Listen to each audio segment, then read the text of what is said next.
Le tribunal déterminera la pension alimentaire sur la base d'une divulgation financière complète, y compris les revenus des fonds fiduciaires.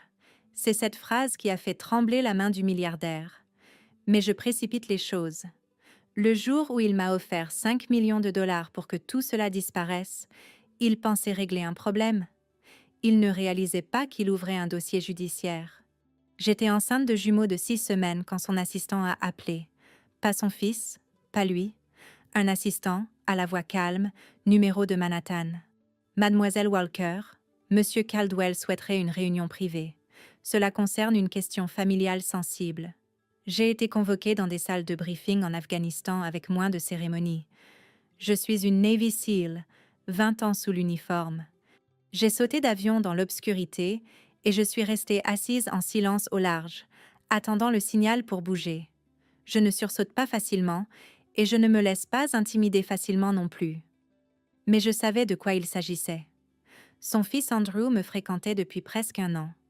Il avait 42 ans, était divorcé, instruit, poli de cette manière bien exercée que possèdent souvent les hommes élevés dans la richesse. Il aimait le fait que je ne le traite pas comme un membre de la royauté. J'aimais le fait qu'il semble fatigué d'être traité comme une propriété. Quand je lui ai dit que j'étais enceinte, il n'a pas paniqué. Il est devenu silencieux. Cela aurait dû être mon premier avertissement. La réunion avait lieu au bureau de son père sur Park Avenue, 32e étage, ascenseur privé, le genre de moquette qui étouffe les bruits de pas. Monsieur Caldwell s'est levé quand je suis entrée. Début de la soixante-dizaine, posture parfaite, cheveux argentés coupés avec une précision militaire, bien qu'il n'ait jamais passé un seul jour sous l'uniforme. Lieutenant Walker, a-t-il dit en tendant la main. Il connaissait mon grade. Retraité, l'ai-je corrigé. Nous nous sommes assis. Il n'a pas tourné autour du pot. Il a fait glisser un dossier sur le bureau en acajou poli. À l'intérieur se trouvait un chèque de 5 millions de dollars, déjà signé, accompagné d'un accord de non-divulgation assez épais pour arrêter une balle. Il y a aussi un rendez-vous médical prévu pour demain matin, a-t-il dit calmement. La discrétion a déjà été organisée. La discrétion. C'est ainsi qu'il appelait mes enfants. Je n'ai pas touché au chèque.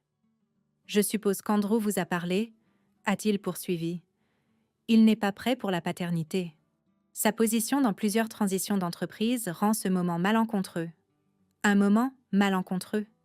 J'ai enterré des hommes plus jeunes que son fils qui n'ont jamais eu la chance d'être pères du tout. Que demandez-vous exactement ? Ai-je dit. Il a croisé mon regard sans ciller. Je vous offre la sécurité. 5 millions de dollars, transfert immédiat en échange de la confidentialité et d'une résolution. Résolution. Il ne m'a pas menacé. Il n'a pas élevé la voix. Il parlait comme les hommes de son genre parlent toujours. Comme si le monde était un tableur et que chaque problème avait sa ligne budgétaire. Vous me demandez de mettre fin à la grossesse, ai-je dit. Je vous demande de considérer la stabilité à long terme de toutes les parties impliquées. C'est là que j'ai souri. Pas parce que je trouvais ça amusant. Parce que dans mon métier, quand quelqu'un vous sous-estime, vous ne lui montrez pas votre jeu. 5 millions ? Ai-je demandé. Oui, et c'est définitif. C'est généreux. J'ai hoché la tête lentement. Très bien. Il a cligné des yeux. J'accepte. Pour la première fois, quelque chose a changé dans son expression. Du soulagement. Il pensait que cela avait été trop facile, que j'étais pragmatique, que je comprenais ma place dans la hiérarchie de son monde. Très sage, a-t-il dit. Sage. Il n'avait aucune idée de qui il avait en face de lui. Je suis partie avec le dossier sous le bras et je suis sortie sur Park Avenue. Le vent venant de l'East River traversait mon manteau. Je suis restée là un long moment à regarder les taxis jaunes avancer centimètre par centimètre dans le trafic. 5 millions de dollars pour le silence, pour l'effacement. Ce soir-là, je n'ai pas appelé Andrew. Je n'ai pas pleuré. Je n'ai pas ragé. J'ai sorti la carte de visite d'une avocate en droit de la famille que la femme d'un collègue SEAL m'avait donnée des années auparavant, après qu'un conflit de garde avait failli briser leur famille. Elle s'appelait Margaret Ellis, 63 ans, ancienne procureure. Une voix calme qui dégageait de l'autorité sans faire de bruit, elle a répondu à la deuxième sonnerie. « On m'a offert 5 millions de dollars aujourd'hui pour interrompre une grossesse », ai-je dit. Elle est restée silencieuse pendant exactement 3 secondes. « Êtes-vous en sécurité ?»« Oui. Voulez-vous l'enfant ?»« Les enfants ?» ai-je corrigé. « Des jumeaux. » Une autre pause. Puis, « Quand pouvez-vous venir ?» Le lendemain matin était le rendez-vous prévu à la clinique que M. Caldwell avait organisé. Au lieu de cela, à 8h15, j'étais assise dans le bureau de Margaret Ellis, dans le centre de Manhattan. Elle a lu l'accord de non-divulgation attentivement, page après page. Il vous demande de renoncer à toute réclamation de paternité, de pension alimentaire, aux droits de succession et à toute divulgation future, a-t-elle dit. Et cette clause ici, elle est vaste. Elle vous empêche de parler un jour de cette relation. Il pense que c'est généreux, ai-je dit. Elle m'a regardé par-dessus ses lunettes. Voulez-vous 5 millions de dollars? Je veux que mes enfants soient protégés. Elle s'est adossée. Alors vous ne signez pas ceci. Vous déposez une requête en premier. Expliquez-moi. Dans cet état, une fois la paternité établie, la pension alimentaire est calculée sur la base de la divulgation des revenus, y compris les distributions de fonds fiduciaires et les rémunérations d'entreprise pour les personnes à valeur nette élevée, ce qui peut dépasser ce qu'ils proposent. Combien? Elle m'a donné un chiffre. C'était plus de 5 millions sur la durée, structuré, exécutoire, transparent. Et voici la clé, a-t-elle dit. Si nous déposons la requête avant qu'il n'essaie de déplacer cela vers un arbitrage privé, cela reste devant le tribunal de la famille. Dossier public, surveillance judiciaire, contrôle. C'était de cela qu'il s'agissait. Il pensait pouvoir contrôler l'issue avant même qu'elle n'atteigne une salle d'audience. Margaret a refermé le dossier doucement. « Alors, a-t-elle demandé, que souhaitez-vous faire ?» J'ai pensé aux hommes avec qui j'avais servi, à la responsabilité, au fait de tenir sa position même quand le terrain se dérobe sous vos pieds. J'ai pensé à 2 battements de cœur qui n'avaient rien fait de mal.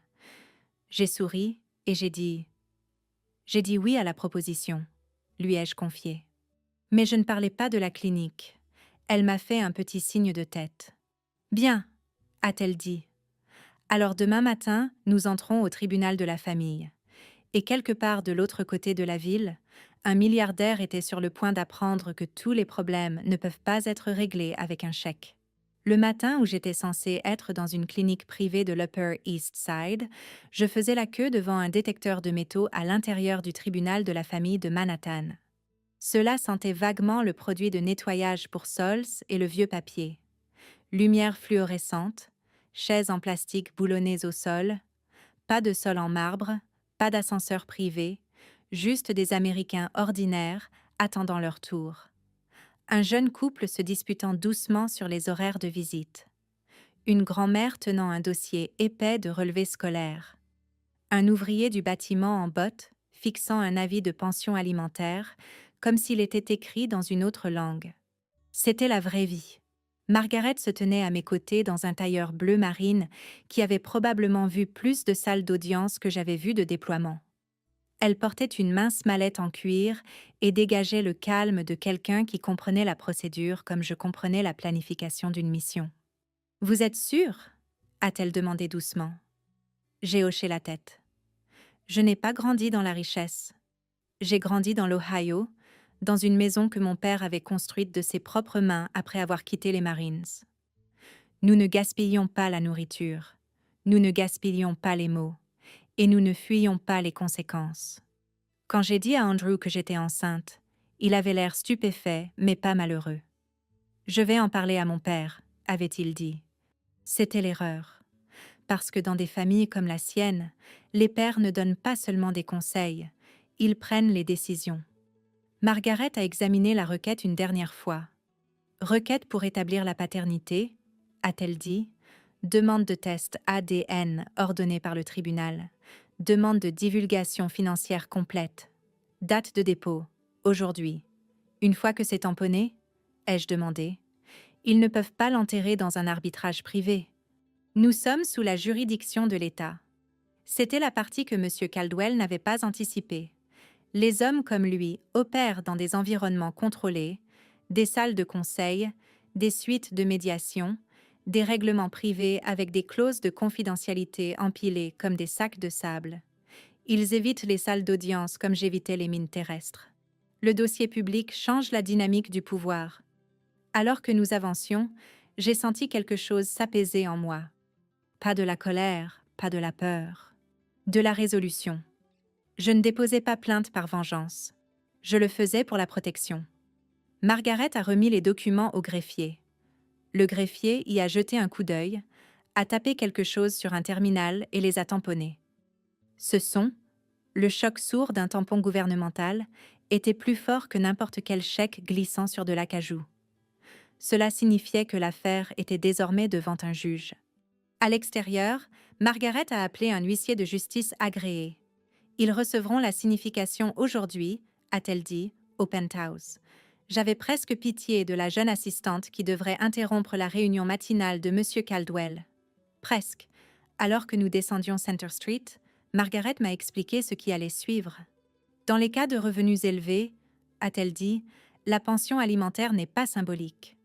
Elle est calculée sur la base de flux de revenus vérifiés, salaires, bonus, distribution de fonds fiduciaires, dividendes, rémunération en actions. Et s'ils essaient de les cacher, le tribunal peut assigner les documents. Les juges n'apprécient pas les jeux. C'était une autre chose que M. Caldwell avait mal calculé. Il supposait que je voulais de l'argent immédiat. 5 millions de dollars semblent énormes. Pour beaucoup de gens, ils le sont. Mais sur 17 ou 18 ans, pour 2 enfants, l'école privée, les soins de santé, les frais d'université, l'assurance, les fonds fiduciaires structurés, le chiffre change. Plus important encore, cela devient exécutoire. Un paiement unique achète le silence. Une ordonnance du tribunal crée la responsabilité. Quand je suis rentrée à mon appartement, mon téléphone s'est éclairé. Andrew. Je l'ai laissé sonner une fois avant de répondre. « Qu'as-tu fait » a-t-il demandé. Sa voix n'était pas en colère. Elle était ébranlée. « J'ai déposé une requête, ai-je dit. Tu étais censé... » J'étais censé disparaître discrètement. Silence. « Tu ne comprends pas, » a-t-il fini par dire. Mon père essaie de protéger l'entreprise. J'essaie de protéger mes enfants. Ils n'ont pas besoin du tribunal.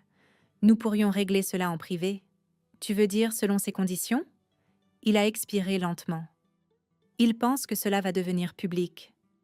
Ça l'est déjà. Nouveau silence. Je ne voulais pas que cela devienne moche, a-t-il dit.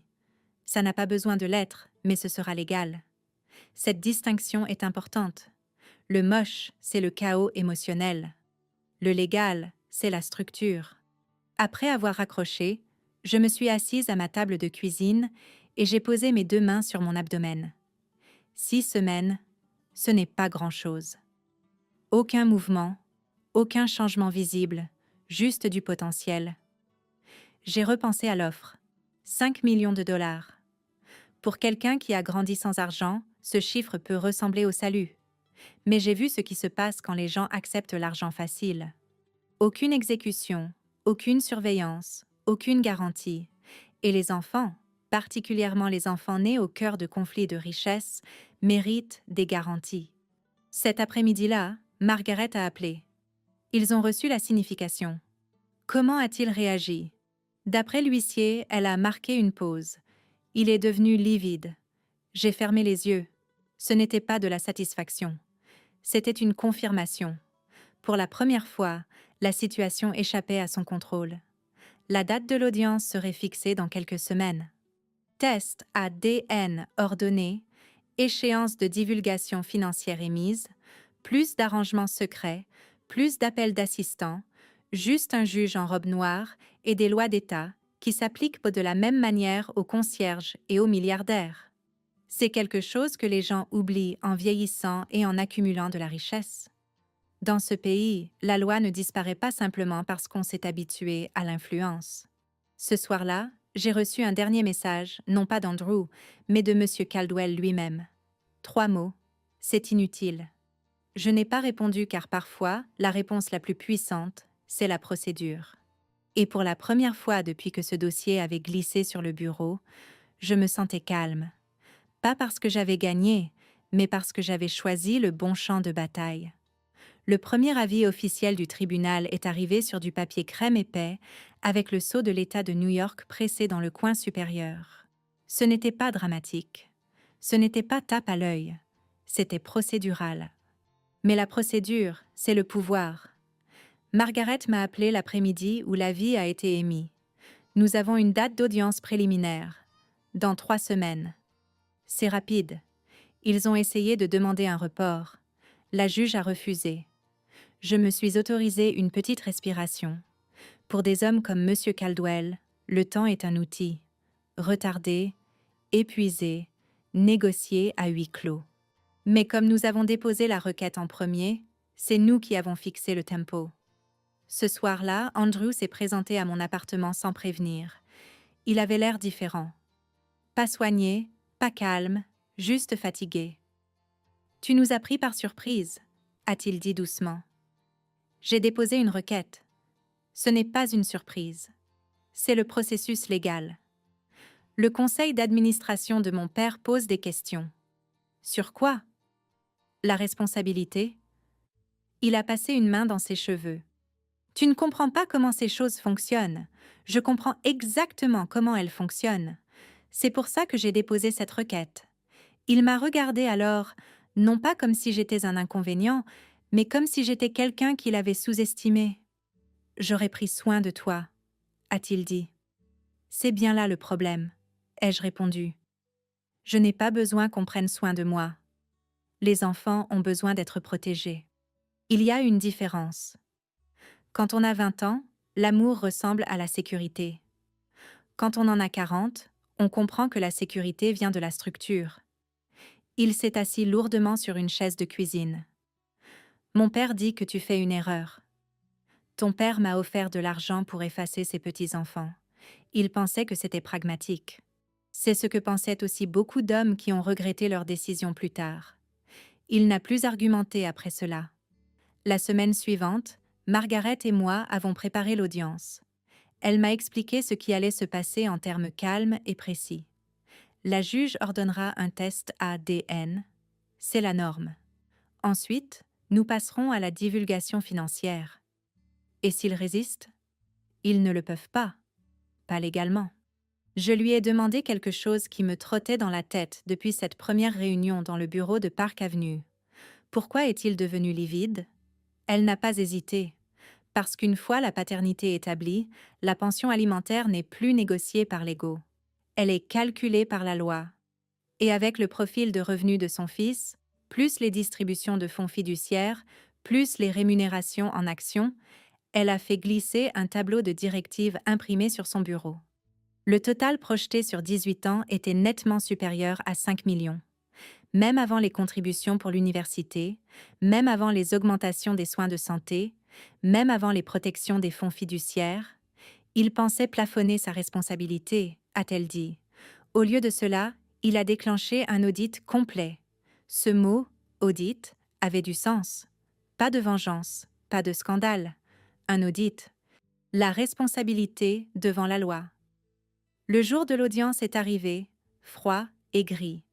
Pas de caméra, pas de journaliste, juste la routine. Le tribunal de la famille n'est pas prestigieux.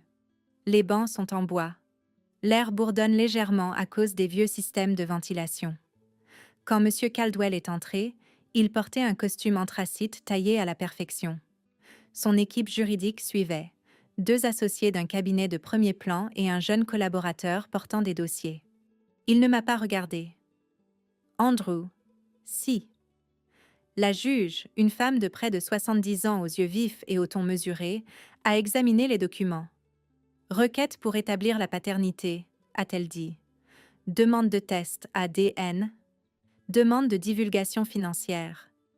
Elle a regardé par-dessus ses lunettes. Y a-t-il une contestation quant à la paternité potentielle? L'un des avocats de Caldwell s'est levé. Non, votre honneur. Pas de théâtralité, pas de voix haute, juste une reconnaissance. La juge a ordonné le test ADN sous 10 jours. Puis, elle a abordé la divulgation financière.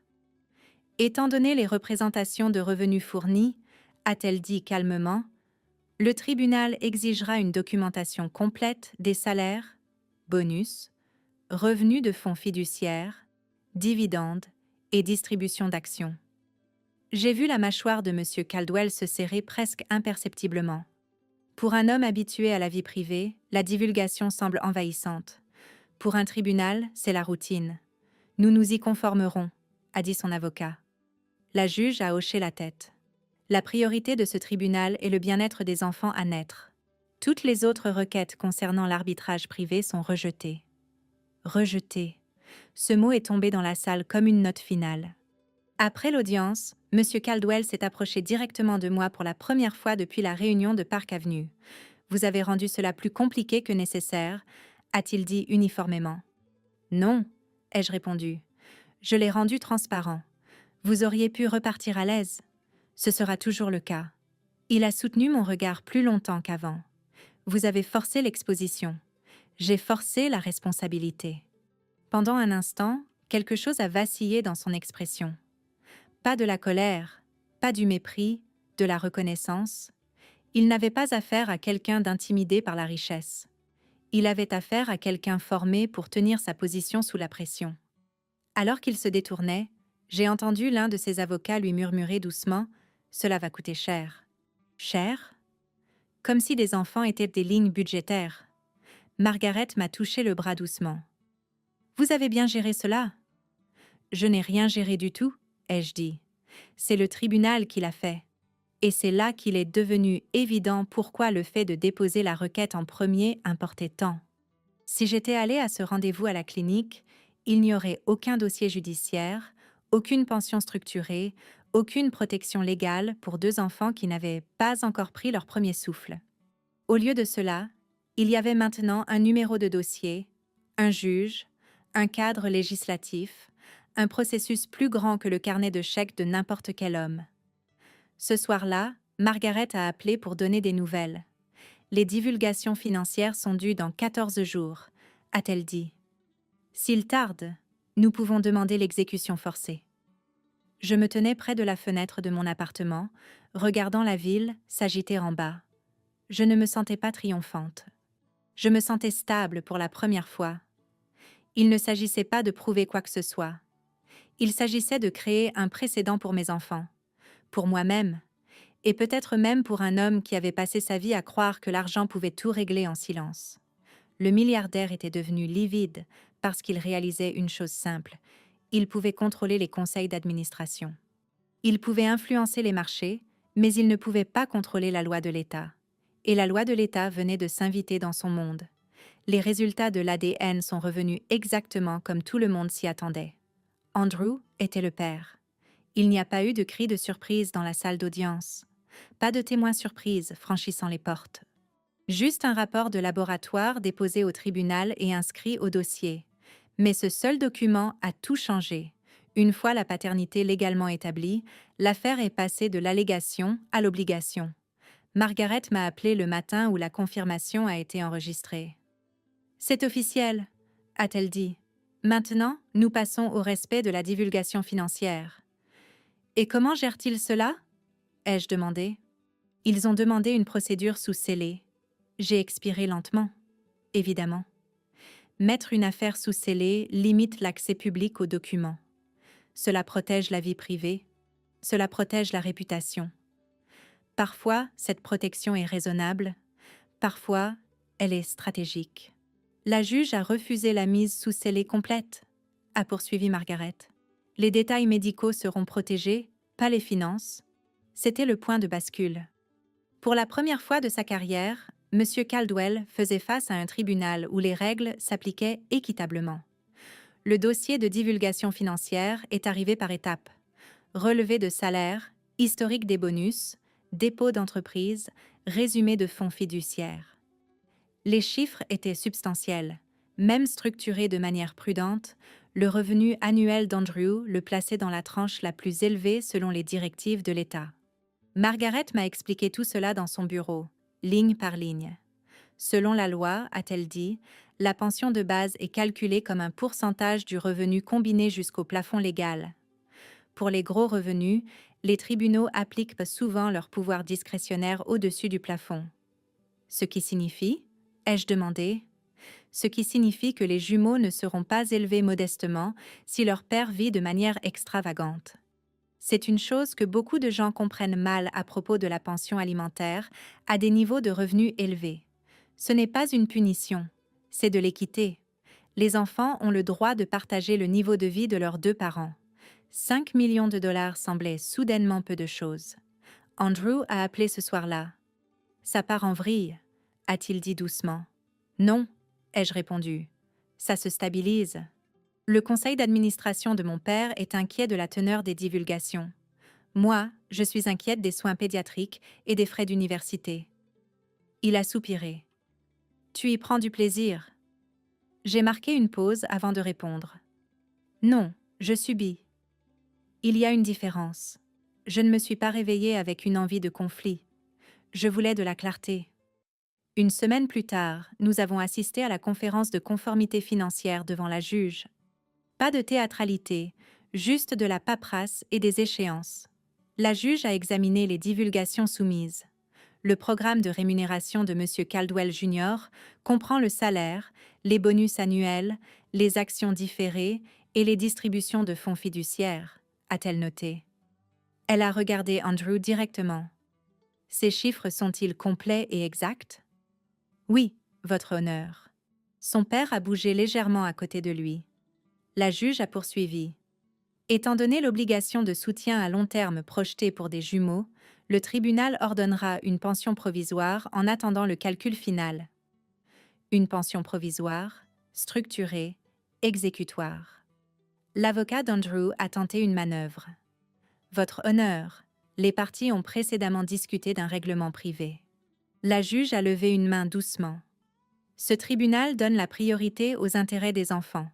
Les arrangements privés ne peuvent pas passer outre les obligations légales. C'était encore là. Obligation légale. La loi au-dessus du levier financier. Alors que nous sortions de la salle d'audience, M. Caldwell s'est enfin adressé directement à moi. Vous avez assuré une visibilité maximale, a-t-il dit. J'ai assuré une protection maximale, ai-je répondu. Vous auriez pu gérer cela discrètement. J'aurais pu le gérer de manière invisible. Il y a une différence. Pour la première fois, il n'a pas répliqué. Il m'a simplement étudié. Je vous ai sous-estimé, a-t-il dit. Oui, ai-je répondu. C'est vrai, ce n'était pas de la fierté qui parlait. C'était un fait. Dans les jours qui ont suivi, quelque chose d'inattendu a commencé à changer. Andrew a commencé à poser des questions pratiques. Quel genre de pédiatre préfères-tu? As-tu réfléchi aux options scolaires? Qu'en est-il des horaires de garde? Ce n'étaient pas des questions défensives, c'étaient des questions participatives. La pression révèle le caractère. Son père avait répondu par le contrôle. Andrew, sous la même pression, commençait à répondre par la responsabilité. Margaret l'a remarqué aussi. Il s'adapte, a-t-elle dit. Parfois, il faut une structure pour clarifier les priorités. C'est une chose que beaucoup d'entre nous, après 60 ans, avons vue de nos propres yeux. Quand la responsabilité entre dans la pièce, les excuses sortent discrètement. Un après-midi, j'ai reçu un appel inattendu, non pas d'Andrew, mais de M. Caldwell lui-même. « J'aimerais qu'on se voie », a-t-il dit. « À quel titre ?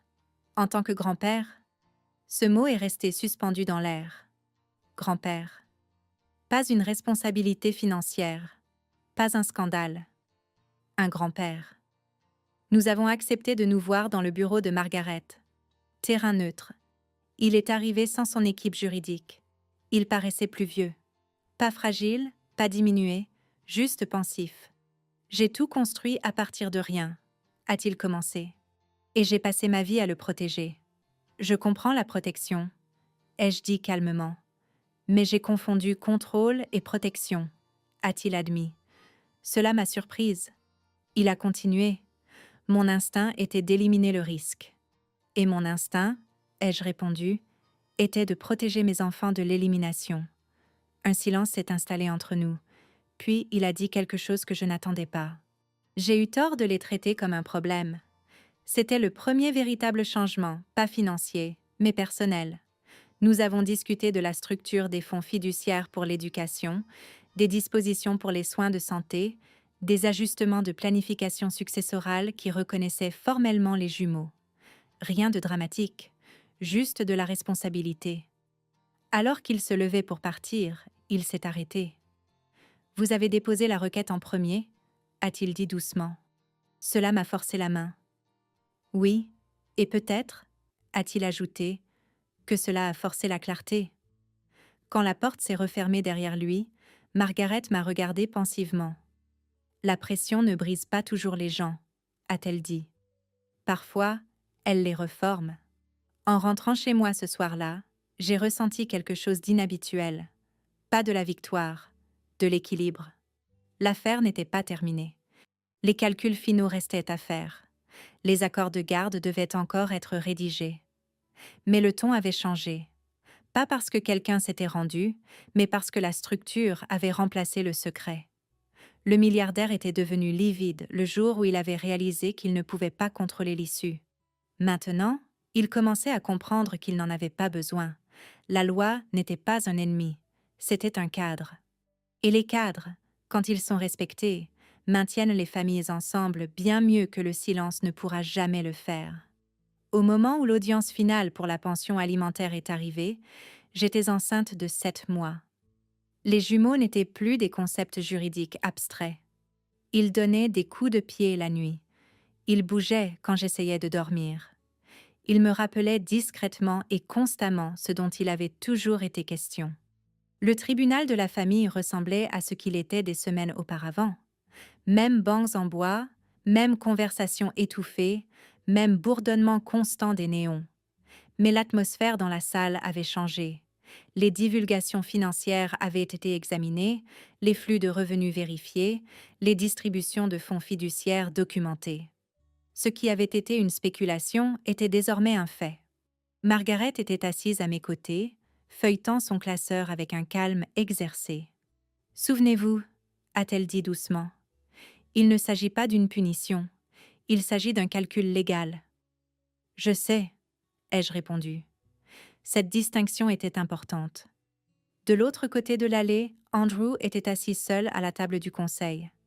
Son père était présent, mais assis un rang derrière, n'étant plus flanqué d'une armée d'avocats. Seul un associé principal restait. La pression avait simplifié les choses. Quand la juge est entrée, tout le monde s'est levé. Elle a examiné le dossier méthodiquement. Paternité établie, divulgation financière vérifiée. Aucun litige quant à l'exactitude des revenus, a-t-elle résumé. Puis elle a commencé à détailler le calcul. Selon les directives de l'État, un pourcentage du revenu parental combiné est alloué à la pension alimentaire. Pour les hauts revenus, les juges peuvent appliquer leur pouvoir discrétionnaire au-dessus du plafond légal pour s'assurer que les enfants partagent proportionnellement le niveau de vie. Elle a tout passé en revue soigneusement, l'obligation de base, la couverture santé, les dispositions pour la garde d'enfants, le financement de l'éducation, les exigences d'assurance vie pour garantir la pension, les structures de fonds fiduciaires pour protéger les intérêts à long terme. Il n'y avait aucun drame dans sa voix, seulement de la clarté. Le total projeté sur 18 ans dépassait l'offre originale de 5 millions par une marge significative, même avant les majorations discrétionnaires. Andrew a dégluti visiblement. L'expression de M. Caldwell est restée calme, mais sa mâchoire s'est serrée très légèrement. La juge a ensuite abordé la garde. Les parties ont-elles discuté des arrangements de coparentalité? Andrew s'est levé. « Oui, votre honneur. » Sa voix était assurée. « Nous proposons une garde légale partagée, des visites structurées, s'élargissant initialement de manière appropriée. » Il a jeté un bref coup d'œil vers moi. J'ai hoché la tête. C'était le premier moment où l'affaire semblait moins conflictuelle. Margaret s'est levée ensuite. Ma cliente accepte, sous réserve de mécanismes de conformité ordonnés par le tribunal. Conformité, responsabilité intégrée à la structure. La juge a approuvé le cadre sous réserve de l'accord écrit final. Puis, elle a dit quelque chose qui est resté gravé en moi. Les enfants ne sont pas des passifs financiers, ce sont des responsabilités juridiques. Ce tribunal existe pour s'assurer que ces responsabilités sont honorées. Cette phrase est restée suspendue dans l'air plus longtemps que n'importe quel chiffre discuté ce matin-là. À la fin de l'audience, l'ordonnance officielle de pension a été enregistrée. Les paiements temporaires se transformeraient en une pension mensuelle structurée, complétée par des contributions de fonds fiduciaires spécifiquement réservées à l'éducation et à la santé. Exécutoire, transparent, sécurisé. Alors que nous sortions de la salle d'audience, les journalistes étaient absents. Pas d'éclair de caméra, pas de gros titres, juste de la paperasse et des conséquences silencieuses. Andrew s'est approché de moi le premier. « J'aurais dû gérer cela différemment », a-t-il dit. « Oui », ai-je répondu. Pas durement, juste avec vérité. J'avais peur, a-t-il admis, de mon père, du conseil d'administration, de paraître irresponsable. Et maintenant, j'ai plus peur d'être absent. C'était une preuve de maturité. Pas parfaite, pas spectaculaire, mais réelle. Monsieur Caldwell s'est approché en dernier. Il m'a regardé un long moment avant de parler. « J'ai mal jugé ce à quoi ressemble la force », a-t-il dit. « La force n'est pas le silence », ai-je répondu. « Non », a-t-il acquiescé. « Elle ne l'est pas. » Il a tendu la main, non pas comme une tactique de négociation, mais comme une reconnaissance. Je l'ai serrée, pas parce que tout était résolu émotionnellement, mais parce que la responsabilité avait été établie légalement. Ce soir-là, Margaret et moi étions assises dans son bureau pour examiner l'ordonnance finale. « Vous comprenez ?» a-t-elle dit. « Ce n'était pas inévitable. Beaucoup de femmes acceptent le règlement privé. »« Je sais. Pourquoi ne l'avez-vous pas fait ?» J'y ai réfléchi attentivement. Parce que les règlements privés reposent sur la bonne volonté, les ordonnances du tribunal reposent sur la loi. Elle a souri légèrement. « Et la loi, a-t-elle dit, survit aux humeurs. » En rentrant chez moi, j'ai réfléchi à quelque chose qui pourrait résonner chez beaucoup de gens de mon âge. Nous avons vécu assez longtemps pour voir des fortunes se faire et se défaire, pour voir des entreprises s'effondrer, pour voir des réputations s'évaporer du jour au lendemain. Mais les ordonnances du tribunal perdurent, la structure perdure. Les jumeaux naîtront dans la stabilité, pas dans le secret. Cette nuit-là, Andrew a encore appelé. Papa veut mettre en place un fonds fiduciaire pour les études au-delà du minimum fixé par le tribunal. Il a dit « C'est son choix. Il dit que c'est ce qu'il faut faire. Alors, j'espère qu'il le pense vraiment. » Après avoir raccroché, je me suis de nouveau tenue près de la fenêtre, regardant les lumières de la ville scintiller dans le ciel sombre. Le chèque de 5 millions de dollars était toujours intact dans son dossier original, dans le tiroir de mon bureau. Il allait expirer. L'ordonnance du tribunal, elle, n'expirerait pas. Je ne me sentais pas victorieuse. Je me sentais d'aplomb. Il n'avait jamais été question d'humilier un milliardaire. Il s'agissait de corriger un mauvais calcul. Il croyait que l'argent pouvait effacer la responsabilité. Au lieu de cela, la responsabilité a recalculé l'argent, et dans le calme qui a suivi cette audience, quelque chose de plus important qu'une obligation financière avait commencé à se former. Le respect. Pas parce que je l'avais forcé, mais parce que j'étais restée immobile assez longtemps pour que la loi fasse son œuvre. Les jumeaux sont nés par une matinée claire d'octobre. Pas de presse, pas d'annonce, juste des bracelets d'hôpital, des couvertures douces et 2 cris réguliers qui semblaient être plus forts que tout ce qui s'était passé dans une salle d'audience. Andrew était là. Il se tenait d'abord maladroitement, ne sachant pas où mettre ses mains, ne sachant pas comment tenir quelque chose de si petit après avoir passé sa vie à gérer des choses si grandes. Quand l'infirmière a placé sa fille dans ses bras, quelque chose a changé sur son visage. Pas de la peur, pas du calcul, de la reconnaissance. Monsieur Caldwell est arrivé plus tard dans l'après-midi. Pas d'entourage, pas d'assistant, juste un homme de 70 ans portant 2 petits hochets en argent dans un sac cadeau d'un grand magasin. Il s'est tenu au pied du lit d'hôpital et a regardé ses petits-enfants pendant un long moment. « Ils sont plus petits que ce que j'imaginais », a-t-il dit doucement. Oui, ai-je répondu. C'est comme ça que les bébés commencent. Il n'a pas ri. Il s'est approché. Puis-je ? A-t-il demandé. C'était la première fois qu'il demandait la permission depuis que je l'avais rencontré. J'ai hoché la tête. Il a tenu son petit-fils avec précaution, presque formellement, comme s'il avait peur que l'enfant ne le juge. Les hôpitaux ont cette façon d'effacer les hiérarchies. Dans cette chambre, il n'y avait pas de siège au conseil d'administration, pas d'option d'achat d'actions, pas de clause d'arbitrage privé, juste 4 adultes et 2 nouveau-nés. Plus tard, quand Andrew est sorti pour parler avec une infirmière, M. Caldwell est resté près de la fenêtre. « J'ai passé 50 ans à construire du contrôle », a-t-il dit sans se retourner. « Et j'ai failli perdre quelque chose d'irremplaçable en essayant de le maintenir. » Je n'ai pas répondu immédiatement. L'âge a une façon d'enseigner la patience. Le service militaire aussi. « Vous m'avez offert 5 millions de dollars, ai-je fini par dire. « Oui. Pour les effacer. Je croyais éviter un scandale. Vous évitiez la responsabilité. » Il a hoché la tête une fois. C'est vrai. Il n'y avait aucune attitude défensive dans sa voix, seulement de la fatigue. Il s'est tourné vers moi. « Quand vous avez déposé la requête en premier, a-t-il dit, j'étais furieux. Je sais, je suis devenu livide parce que j'ai réalisé que je n'étais pas en train de négocier.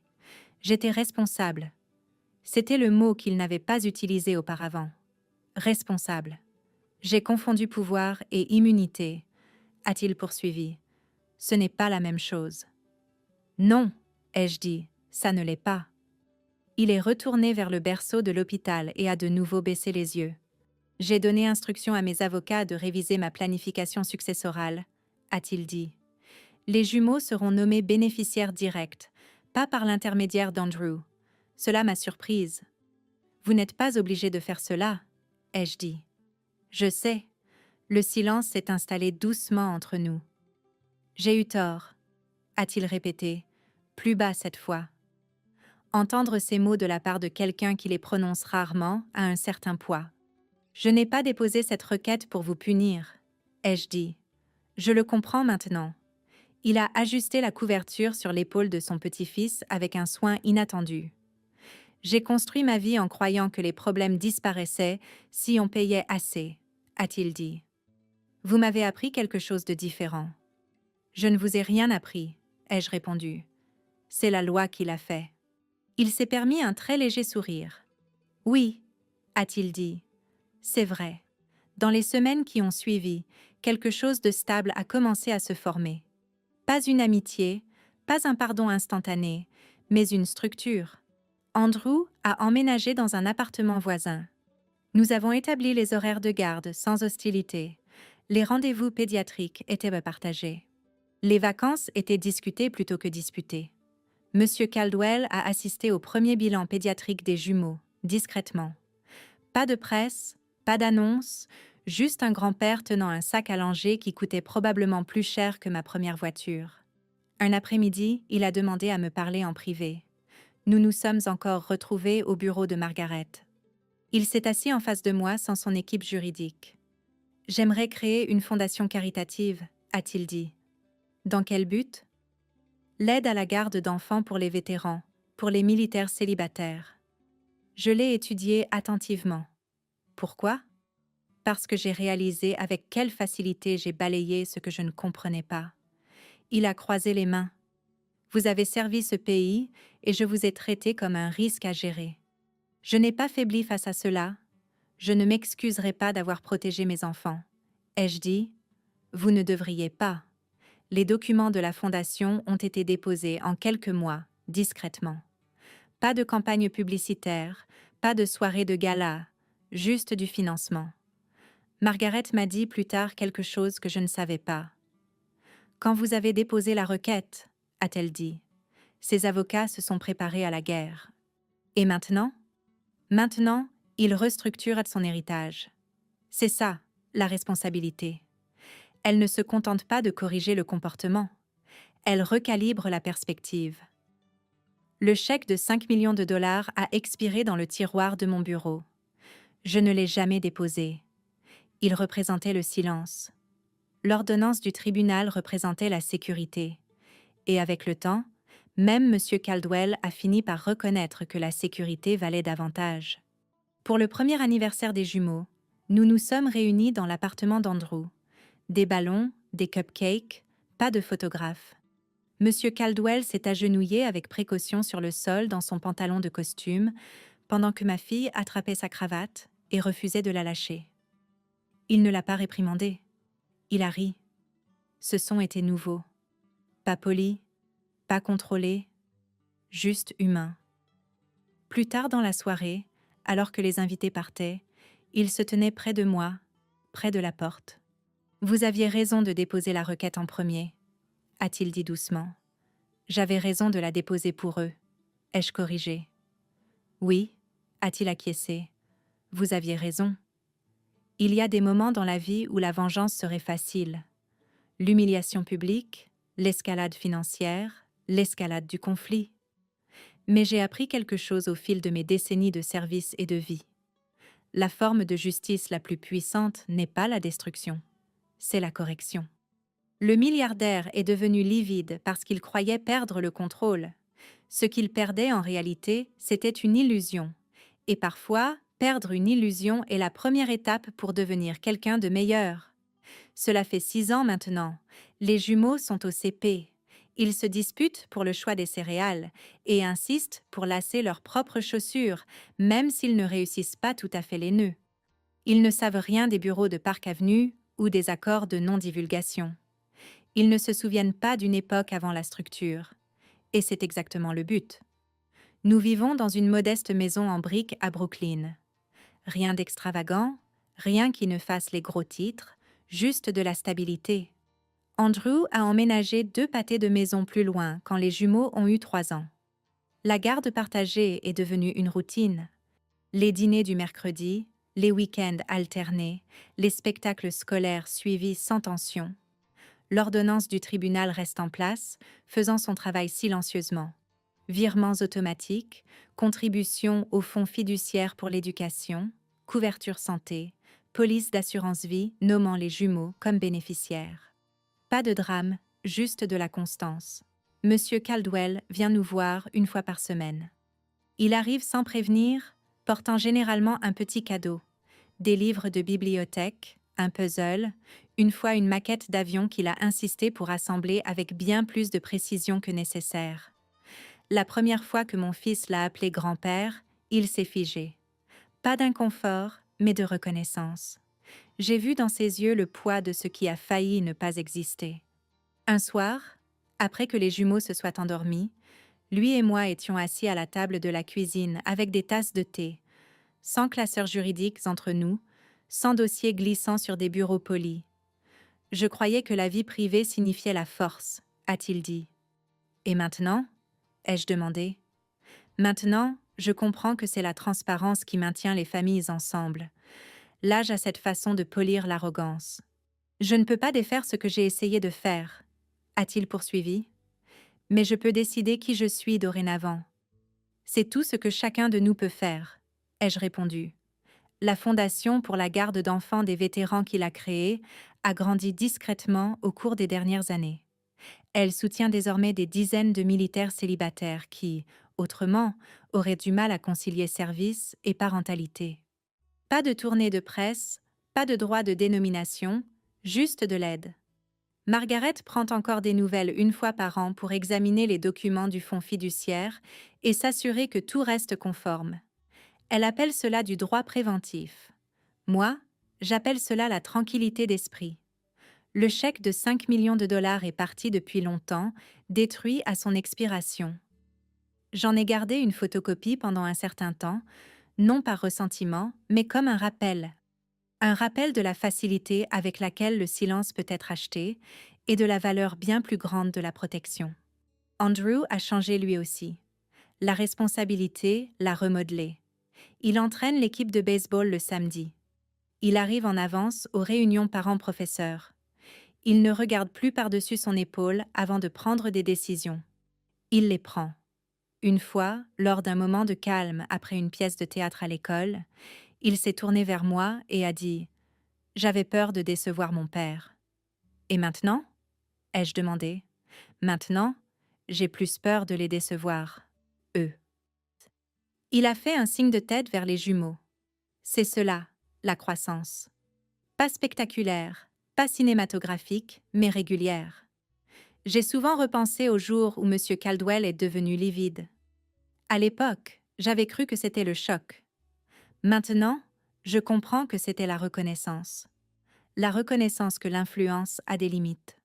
La reconnaissance que la responsabilité n'est pas facultative. La reconnaissance que le contrôle n'est pas la même chose que l'attention. Pour ceux d'entre nous qui ont vécu assez longtemps pour voir l'arc de leurs propres erreurs, il y a quelque chose de réconfortant là-dedans. La loi ne l'a pas humilié. Elle l'a clarifié. Et elle m'a clarifié aussi. Je n'ai pas déposé cette requête pour gagner. Je l'ai fait parce qu'en Amérique, le fait d'être présent compte. Déposer la requête en premier compte. Comprendre ses droits compte, particulièrement pour les femmes, particulièrement pour les militaires, particulièrement pour quiconque s'est déjà entendu dire que ce serait plus facile s'il s'en allait, tout simplement. Parfois, s'en aller est une force, mais parfois, rester immobile est encore plus fort. Si vous écoutez ceci et que vous avez déjà subi des pressions pour vous taire, financièrement, émotionnellement ou autrement, sachez ceci. La structure n'est pas de l'agression. La responsabilité n'est pas de la vengeance. Et la protection n'est pas de l'égoïsme. C'est de la responsabilité. Les jumeaux ne connaissent pas les détails de la façon dont leur vie a commencé dans une salle d'audience. Ils savent simplement qu'ils sont voulus, légalement, émotionnellement, totalement. Monsieur Caldwell bouge toujours avec une précision mesurée. Mais quand ma fille court dans ses bras, il ne calcule pas. Il la serre. C'est là toute la différence entre le contrôle et le lien. Si cette histoire résonne en vous, si vous avez déjà affronté un moment où faire ce qui est juste et silencieux semblait plus difficile que d'accepter l'argent facile, je vous invite à y réfléchir. Partagez-la avec quelqu'un qui pourrait avoir besoin de ce rappel. Et si vous croyez que les histoires de responsabilité, de dignité et de force légale comptent encore dans ce pays, pensez à vous abonner et à rester avec nous. Parce que parfois, les victoires les plus puissantes ne sont pas bruyantes. Elles sont structurées. Elles sont régulières. Et elles durent. Que no se supone. Ah, olvídalo, olvídalo. No mames, no me. Olvídalo, déjame regresar.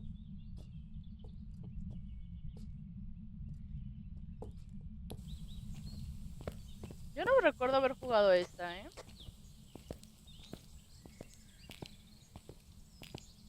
Uy, yo juraba que era. Encontré 5 ¿Qué encontraste?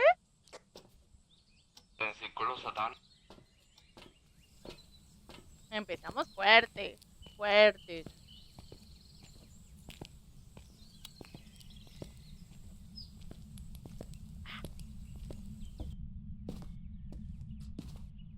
¿Dónde estás, loco?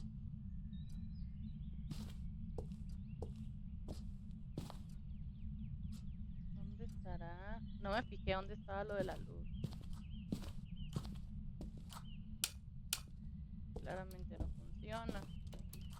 ¡Ah! ¡Cloro! Haciéndole publicidad.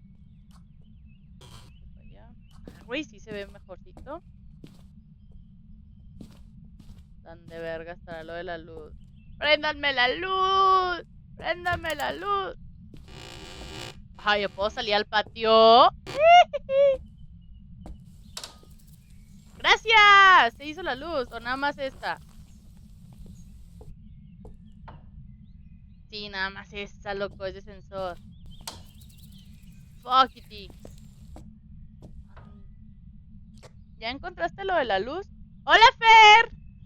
Sí, ya están encendidos. ¿Dónde se prende esta? Ah, ya vi.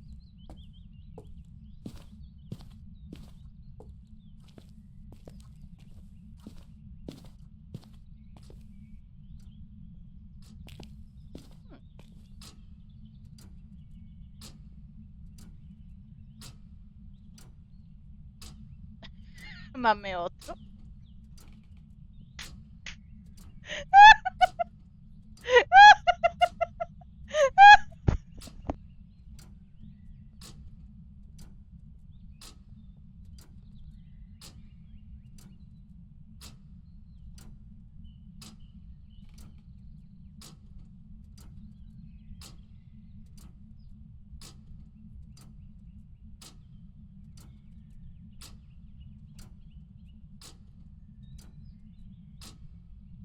No, amigo, pues cada quien, o sea, yo respeto los gustos y eso, pero no seas aborazado, uno por uno y no te aboraces tanto al día, luego te...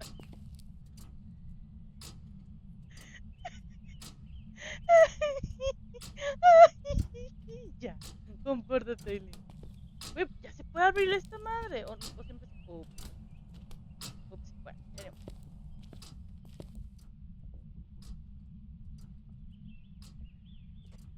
¿Encontraste algo? No, estoy en la cocina, nada más hay un vino roto. ¿Cuántos por día, Fer? ¿2? Muy bien, amigo, muy bien. Algunas te tienen envidia.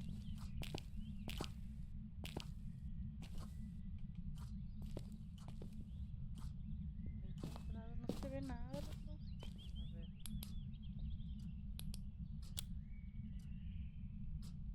No traje de la temperatura.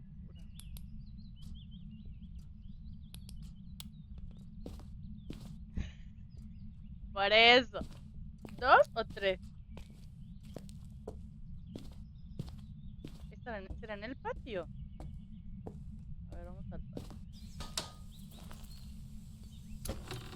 Ah, va a ser aquí, loco. Presiento que va a ser aquí.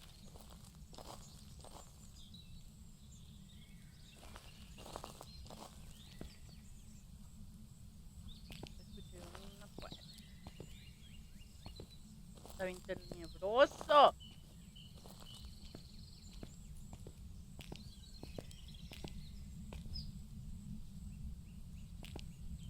La casa está grande.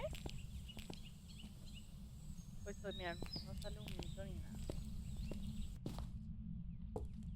Ah, tenemos un piano.